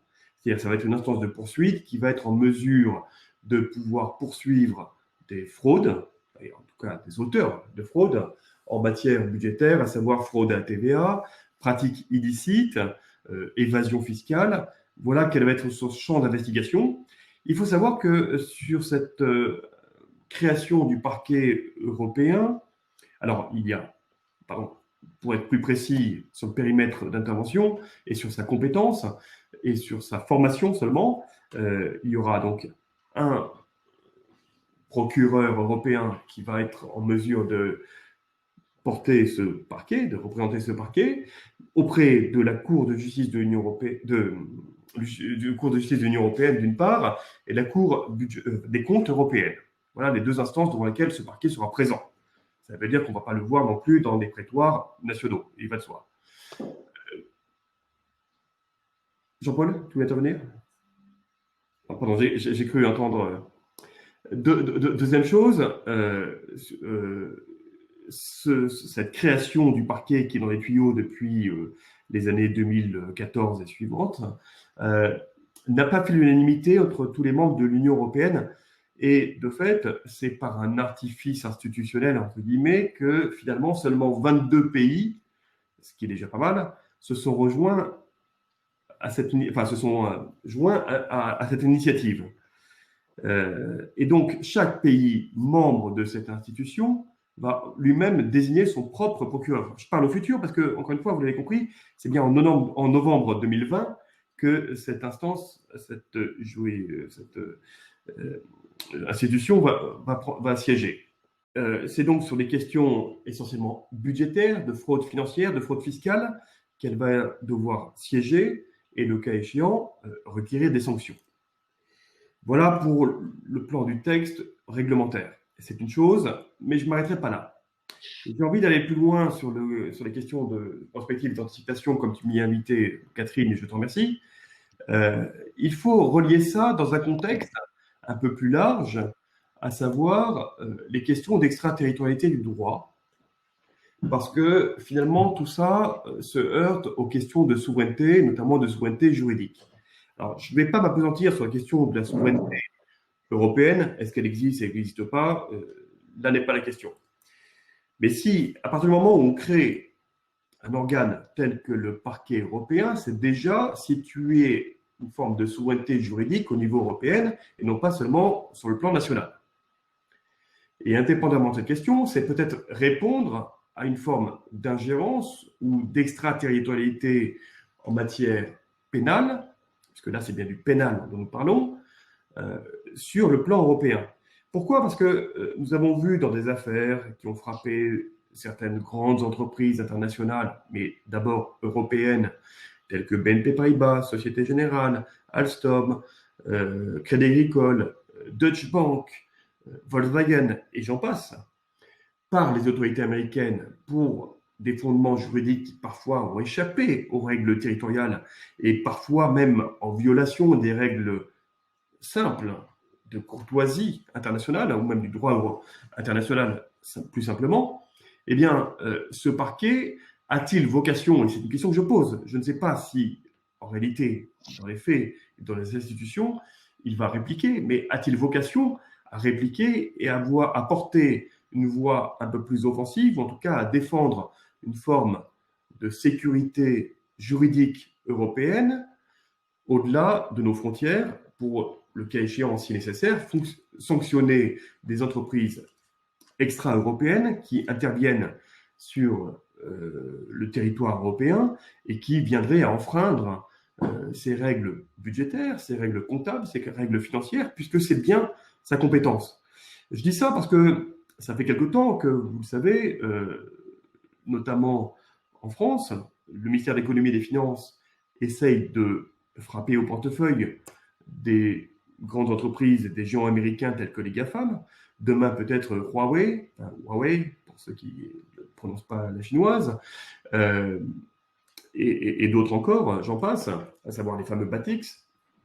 Eh bien, c'est non pas, malheureusement, de cette manière-là que je souhaite que les choses se déroulent, mais pour autant, il faut être en mesure de s'interroger sur finalement le champ de compétences et la volonté politique que l'on veut lui donner. Donc voilà. Est-ce que je peux te faire une petite observation? C'est très intéressant ce que tu dis parce que j'avais participé il y a quelque temps à une conférence qui était organisée par la Commission ouverte du commerce international du barreau de Paris et était invité à cette conférence le député Raphaël Gauvain, qui est un de nos confrères et qui a fait un rapport remarquable qui va tout à fait dans le sens de l'esprit de ce que tu développes. Ce rapport qui date de juin 2019 a un titre qui nous plaît beaucoup à la section internationale, qui est rétablir la souveraineté de la France et de l'Europe, protéger les entreprises contre les mesures à portée extraterritoriale. Et quand on voit l'application extrêmement intensive à l'encontre spécialement des entreprises européennes qui résulte de l'application extraterritoriale du droit américain, je suis très attentive à ce que tu nous dis. Est-ce que le parquet européen pourrait être un moyen d'inverser la vapeur? Qu'est-ce que tu en penses? Écoute, poser la question et d'y répondre. Merci. Non, véritablement, tu sais, comme je suis très soucieux des réflexions menées par Raphaël Gauvain, comme j'y ai pu y être associé moi-même, et comme je souscris aux conclusions de ce rapport. Donc, c'est non seulement la section internationale où tu sièges et que tu présides avec brio qui doit nous satisfaire, mais également la commission que j'ai le plaisir de présider. Oui, nous avons eu des éléments de réflexion tout à fait intéressants, même si je dois dire qu'on pourrait encore enchaîner et aller plus loin, mais je pense, à mon sens, même si Raphaël Gauvain n'a pas abordé la question, le parquet européen est une forme de réponse, et là, pour le coup, on va aller se situer à un échelon supérieur, précisément européen, pour être en mesure, le cas échéant, de sanctionner, en tout cas, ce n'est pas le rôle du parquet, c'est vrai, c'est une erreur, un abus de langage que je prononce, mais en tout cas de poursuivre, le cas échéant, d'initier les poursuites sur ces fondamentaux. Les Américains aujourd'hui, mais demain peut-être les Chinois, ou je ne sais, peut-être d'autres continents, pourraient être en mesure d'imposer leurs propres fondamentaux sur des sujets tels que les Américains l'ont voulu en matière de corruption. Demain, pourquoi ne serions-nous pas, à travers ce bras armé qu'est le parquet européen, éthique à notre tour, parce que c'est bien d'éthique dont on parle. Attention, il ne s'agit pas de frapper pour frapper, il ne s'agit pas d'être offensif pour être offensif. Ce n'est pas seulement une réponse, c'est simplement d'être offensif, mais sur un sujet où nous devons nous-mêmes être exemplaires et être en mesure, finalement, d'imposer notre propre canon juridique sur le sujet. Absolument, parce que la justification de nos confrères américains que nous avons à la section internationale et avec lesquels parfois on a un peu de frottement sur ce sujet-là, c'était de nous dire depuis des années, mais vous n'avez absolument aucun moyen et aucune volonté de poursuivre les gens qui se livrent à la corruption et en France et en Europe. Et c'est bien pour ça que nous, pauvres Américains, on est obligés de venir faire le ménage chez vous. Alors, j'ai vu un article que tu as dû voir dans Le Monde récemment de Mireille Delmas-Marty qui disait, sur une grande page, le jeune parquet européen pourrait préfigurer un futur ordre juridique mondial. Et elle s'interrogeait justement sur le point de savoir si ça permettrait de remettre un peu les pendules à l'heure. On ne veut pas favoriser la corruption, loin s'en faut, on veut la poursuivre, mais on veut la poursuivre nous-mêmes avec notre propre conception.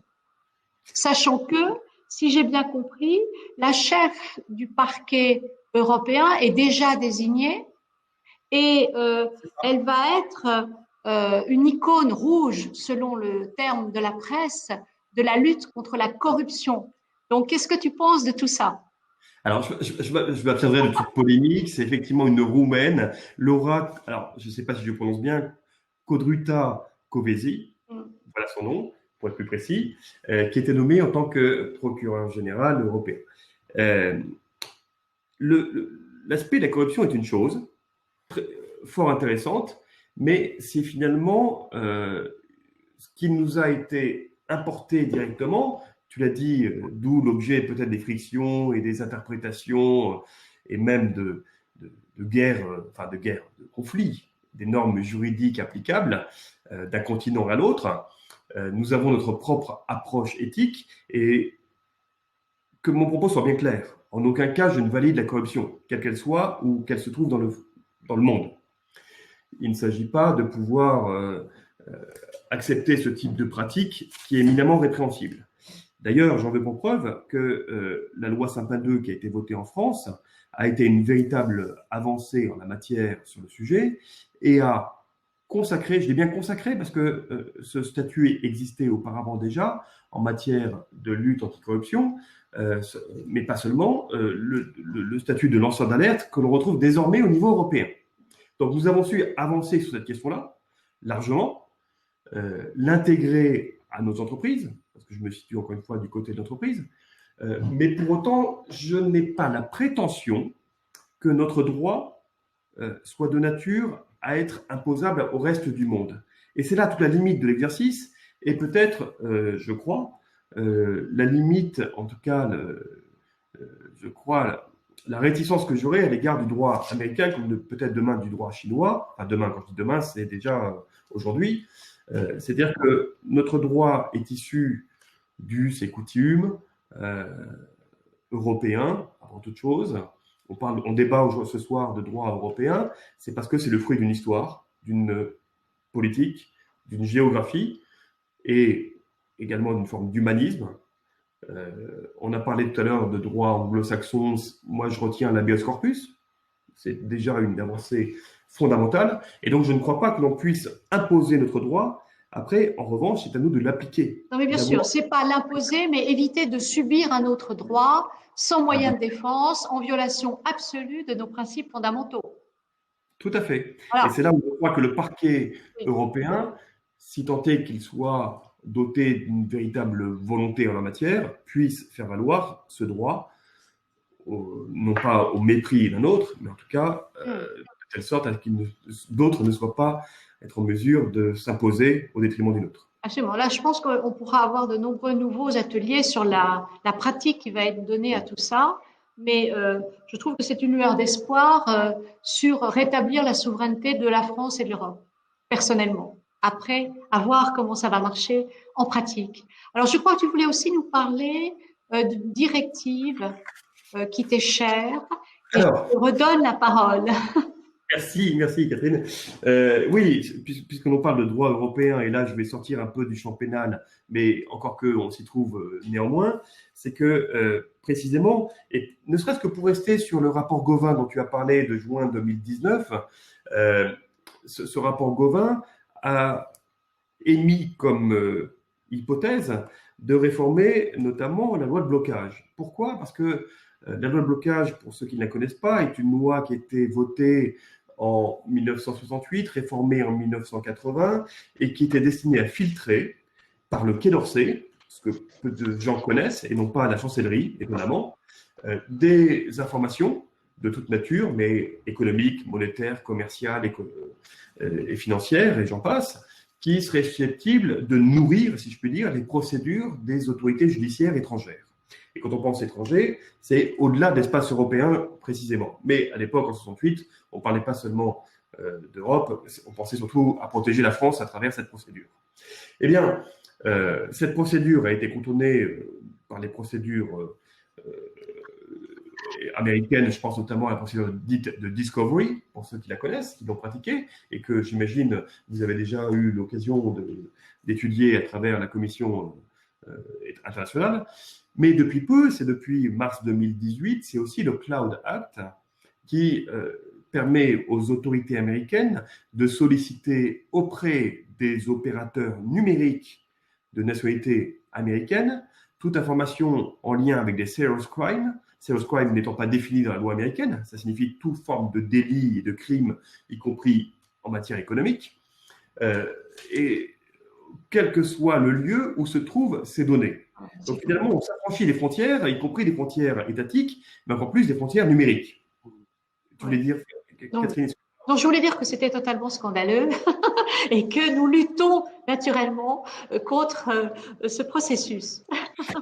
Je ne sais pas, je n'irai pas jusque-là, mais tant mieux, ça rejoint effectivement ma pensée, évidemment. Mais indépendamment de cela, voilà, nous sommes en train d'élaborer au niveau européen, nous, les Européens, et peut-être la CE, tant mieux si elle est associée, c'est un projet de règlement e-evidence, à savoir pour e-electronic evidence, qui serait précisément à la fois une manière d'harmoniser sur le plan des procédures des communications de pièces intra-européennes entre les parquets notamment, mais plus généralement entre les juridictions, de manière dématérialisée, d'où le nom de e-evidence.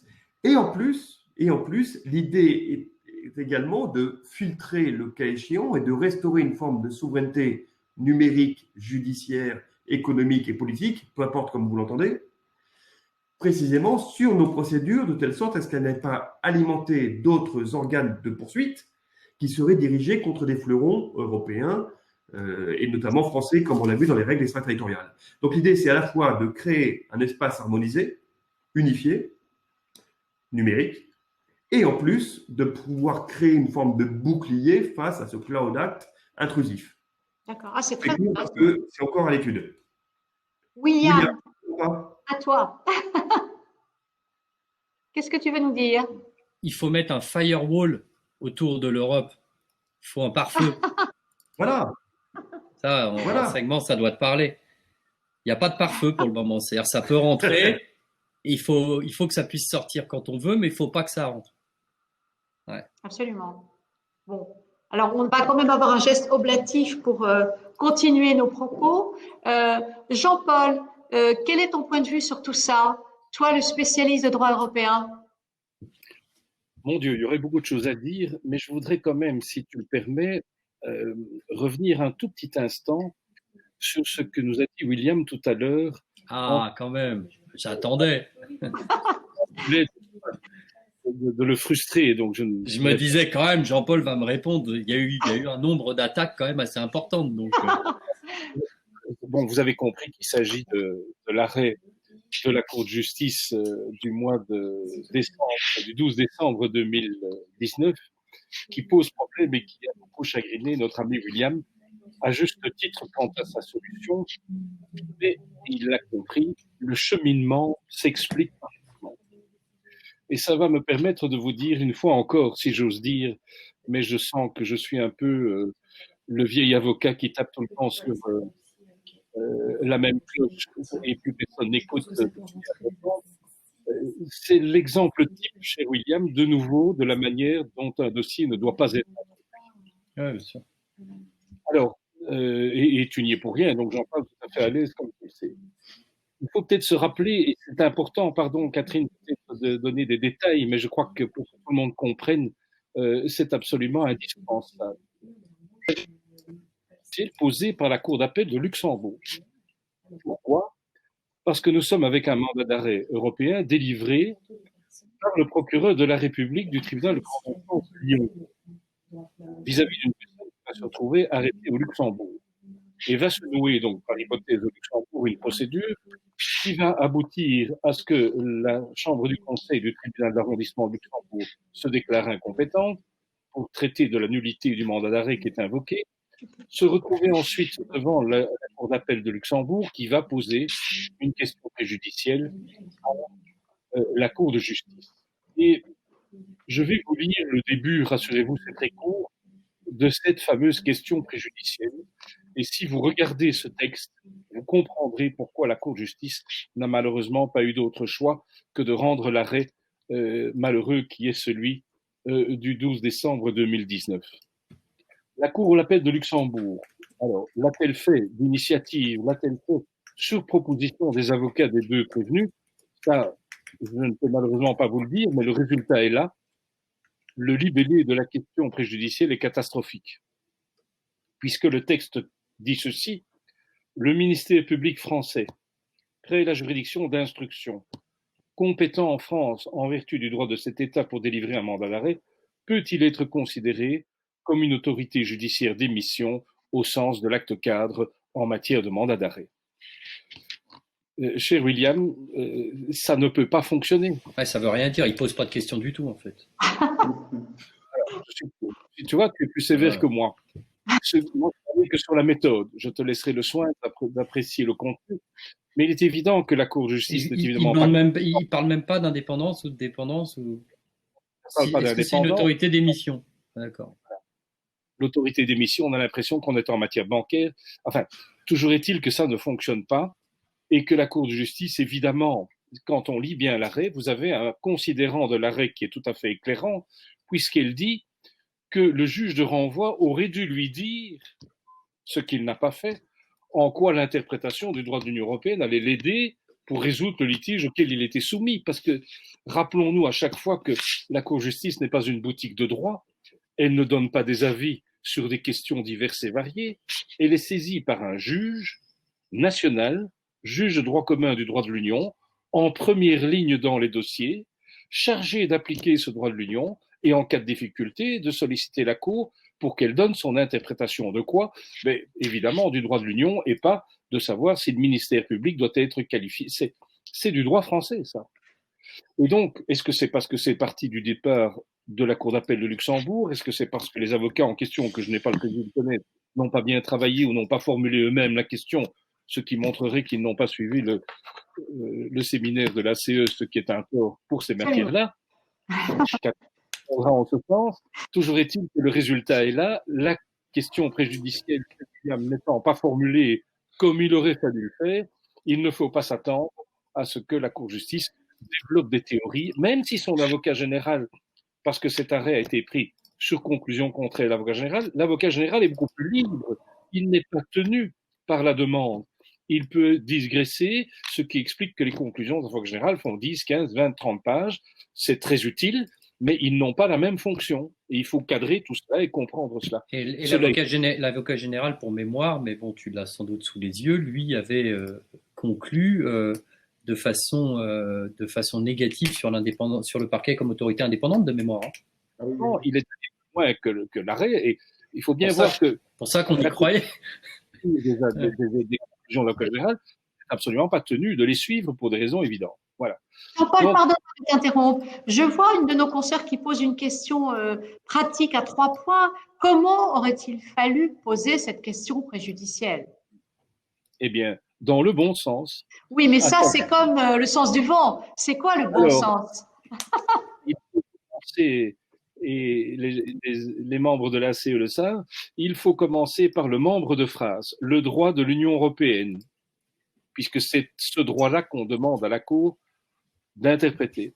Le droit de l'Union européenne, virgule, et plus particulièrement l'accord cadre que l'on définit, doit-il être interprété en ce sens qu'il impose une indépendance de telle nature, telle que dégagée par la Cour de justice dans les arrêts un tel et un tel.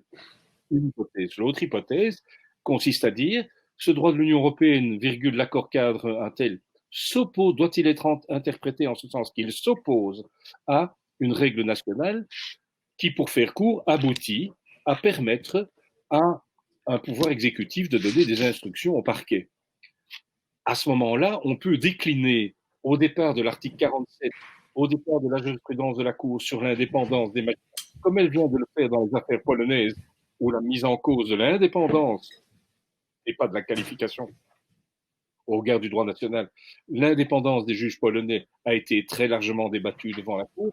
On décline le raisonnement au départ du droit de l'Union pour retomber sur la pratique française.